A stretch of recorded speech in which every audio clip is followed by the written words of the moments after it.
नमस्कार, मैं हूं पूजा यादव और आप देख रहे हैं हमारा खास शो मुख्यमंत्री, जिसमें आपका स्वागत है। अब की बार फिर से गुजरात में बीजेपी सरकार। पार्टी को पूरा यकीन है कि गुजरात के गदर में इस बार कमल और भी बेहतर तरीके से खिलने वाला है। सूबे में पार्टी को महज जीत नहीं बल्कि रिकॉर्ड तोड़ बहुमत से जीत हासिल होगी। यही वजह है कि गुजरात के सियासी दंगल को फतह करने के लिए बीजेपी के दिग्गज नेता ताबड़तोड़ चुनावी दौरे कर रहे हैं। अब तो पीएम मोदी भी चुनावी मैदान में पार्टी को जिताने के लिए मजबूती से जुटे हुए हैं। वहीं कांग्रेस भी कमबैक के लिए जोर लगा रही है। मैदान में इस बार कांग्रेस के साथ साथ आम आदमी पार्टी भी ताल ठोक रही है।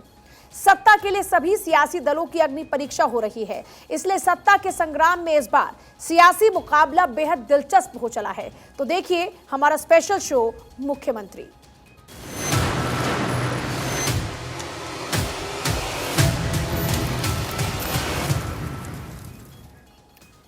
और बड़ी खबर का फिलहाल रुख करेंगे भरूच के नेत्रंग में पीएम मोदी का बड़ा दावा, पहले से ज्यादा सीटें जीतने वाली है बीजेपी।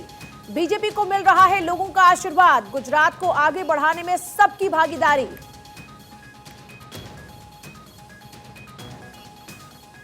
गुजरात को आगे बढ़ाने में सबकी भागीदारी, पीएम मोदी लगातार डटे हुए हैं चुनावी मैदान में। इस बीच उन्होंने यह बड़ा दावा किया भरूच के नेत्रंग में। पीएम मोदी ने कहा कि इस बार की जीत पिछली बार से भी ज्यादा बड़ी होगी। इस दौरान में कांग्रेस पर भी हमला बोला, कहा वोट बैंक की राजनीति करती है कांग्रेस।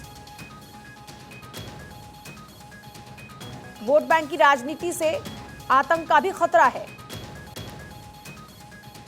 यह भी बड़ी खबर इस बीच आपको बता दें कि यहां राजनीति करने के आरोप लगाए जा रहे हैं, वोट बैंक की राजनीति करने के आरोप कांग्रेस के ऊपर, जिसमें कहा गया कि यह वोट बैंक की राजनीति खतरा है। चलिए इस बीच आपको बता दें गुजरात विधानसभा चुनाव में मतदान के दिन अब बहुत ही करीब जब आ चुके हैं, तो चुनाव प्रचार भी तेजी से आगे बढ़ रहा है।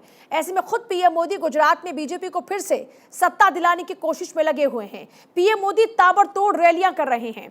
आज पीएम मोदी ने गुजरात में 2 रैलियां की, एक भरूच में तो दूसरी उनकी खेड़ा में।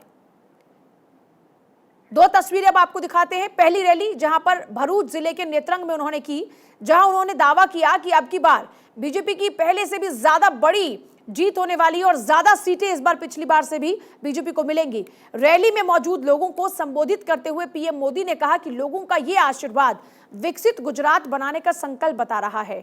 उन्होंने कहा गुजरात ने विकसित होने के लिए सभी दिशा में आगे अपना कदम बढ़ा दिया है। पीएम ने नेत्रंग की रैली में राष्ट्रपति द्रौपदी मुर्मू का जिक्र करते हुए कहा कि अगर एक आदिवासी बेटी देश के सर्वोच्च पद पर विराजमान है तो मेरे आदिवासियों के कल्याण के सारे रास्ते खुल जाते हैं। इस सभा में बड़ी संख्या में लोग मौजूद हैं। पीएम मोदी ने दूसरी रैली खेड़ा जिले में की, जिसकी तस्वीर भी आप देख रहे हैं अपने टीवी स्क्रीन पर। उन्होंने इस दौरान में कांग्रेस पर निशाना साधा और कहा कि कांग्रेस का विकास के मामले में रिकॉर्ड बेहद खराब रहा। पीएम ने कहा कि कांग्रेस ने आतंकियों को छोड़ा, ऐसे दलों से लोगों को सतर्क रहने की जरूरत है।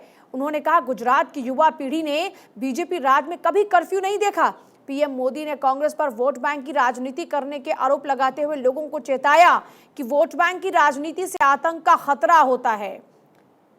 पीएम मोदी गुजरात में बीजेपी को जीत दिलाने के लिए पूरी शिद्दत से लगे हुए हैं। आज इन 2 रैलियों के साथ ही पीएम मोदी सूरत में भी एक जनसभा करने वाले हैं।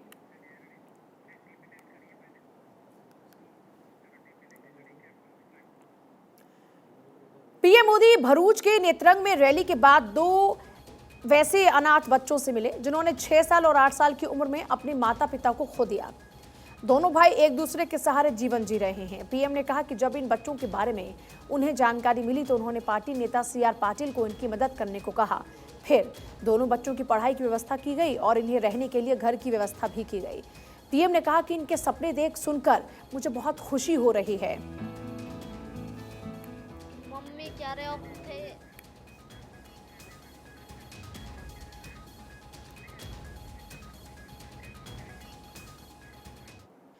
गुजरात के बनासकांठा में कांग्रेस की जनसभा में मोदी मोदी के नारे लगे, जिसका वीडियो सोशल मीडिया पर वायरल हो रहा है। दरअसल कांग्रेस नेता जिग्नेश मेवाणी बनासकांठा के जगाड़ा गांव में सभा करने पहुंचे। तभी वहां पर सभा में मौजूद कुछ लोग मोदी मोदी के नारे लगाने लगे, लेकिन जिग्नेश मेवाणी ने अपना भाषण बंद नहीं किया। जिग्नेश ने नारे लगाने वालों को जवाब दिया कि आप कितना भी विरोध करें, मैं कांग्रेस को जीत दिलाने के लिए सभा करता रहूंगा।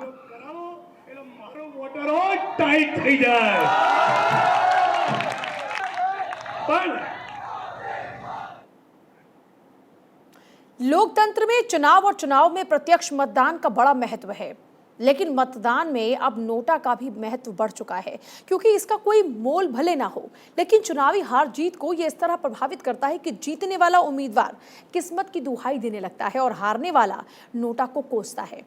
तो नोटा क्या है, ये ऐसा क्या कर देता है कि इससे उम्मीदवारों का चुनावी गणित गड़बड़ा जाता है? देखिए इस रिपोर्ट में।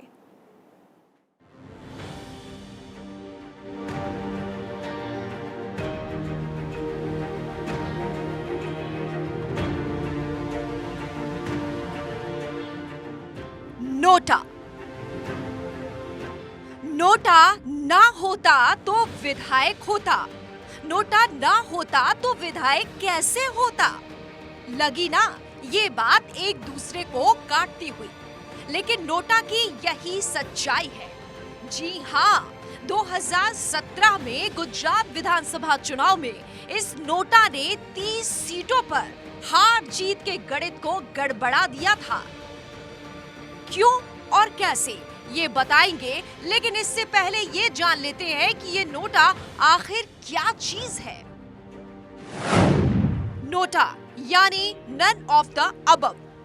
ईवीएम में उम्मीदवारों की सूची में सबसे नीचे वोटरों के लिए एक विकल्प के तौर पर मौजूद रहता है। मतलब वोटर नोटा को भी अपना वोट दे सकते हैं। मतलब वोटर चुनावी जंग में किस्मत आजमा रहे सभी उम्मीदवारों को खारिज कर सकते हैं, हालांकि इसका कोई चुनावी मोल नहीं है। मतलब जीत का फैसला होगा और निर्वाचन आयोग उसी उम्मीदवार की जीत की घोषणा करेगा जिसे सबसे ज्यादा वोट मिलेगा, भले ही नोटा को सबसे अधिक वोट पाने वाले उम्मीदवार से भी ज्यादा वोट मिले हो। नोटा का इस्तेमाल मतदाताओं ने पहली बार 2013 में 5 राज्यों छत्तीसगढ़, मिजोरम, राजस्थान, मध्य प्रदेश और दिल्ली में किया था। तब लोगों को इसकी जानकारी कम थी, तो नोटा को वोट भी कम मिले। लेकिन अब तो नोटा को इतने वोट मिलते हैं कि इसकी वजह से कोई हार जाता है तो कोई जीत का सेहरा पहन लेता है। 2017 में गुजरात में, 2018 में कर्नाटक, मध्य प्रदेश और राजस्थान में भी ऐसा ही देखने को मिला। नोटा वोटरों के हाथों में दी गई वो ताकत है जिसके जरिए जनता कहती है कि उसे कोई उम्मीदवार पसंद नहीं है। तो नोटा की चर्चा इसीलिए की, अगले महीने के पहले सप्ताह में गुजरात विधानसभा चुनाव के लिए वोटिंग होनी है और चुनावी प्रचार चरम पर पहुंच चुका है।